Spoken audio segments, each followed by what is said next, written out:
We all know physical activity is good for us, that most of us should do more of it, and that walking is a cheap and convenient physical activity. So, all those people we see out there pounding the pavement are doing it to get healthy, right? Well, no, especially the young people.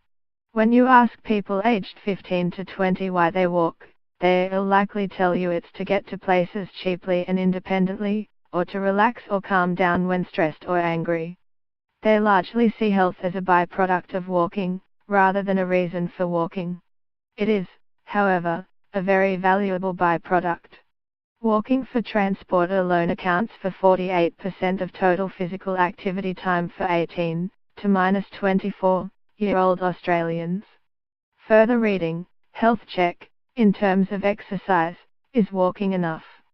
Creating the sorts of spaces and places that encourage otherwise inactive young people to be physically active incidentally through walking is a classic example of Richard Thaler's Nobel Prize-winning concept of nudge.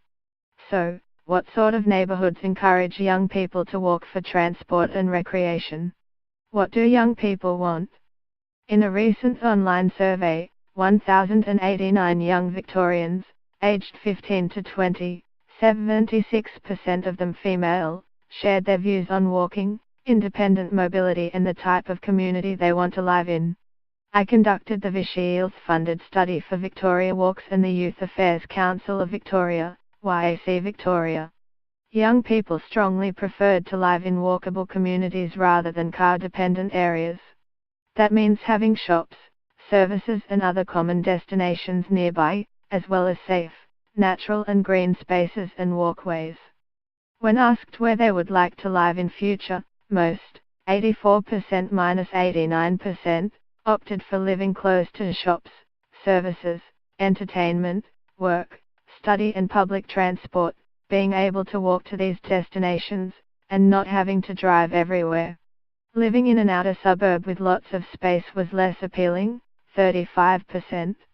The dual requirements of living in a pleasant green, walkable environment with good access to services, facilities and public transport might invite the question, do young people want it all? Perhaps.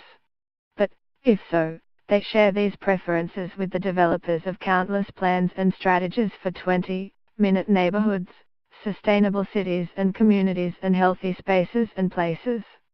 Further reading, this is how to create social hubs that make 20-minute neighborhoods work. However, the sad reality is that in Australia we talk the talk while often failing to provide good access to green spaces in higher density developments. We continue to invest in hugely expensive freeways and toll roads with questionable benefit to cost ratios. At the same time, we fail to invest in walking and cycling infrastructure with benefit to cost ratios that road builders can only dream of, a median ratio of 5:1 based on a systematic review. Fear for safety deters women from walking. Personal safety is another key concern, which prevents many young women from walking in public places after dark or alone. They feel highly constrained in their walking, use of public transport and participation in community life.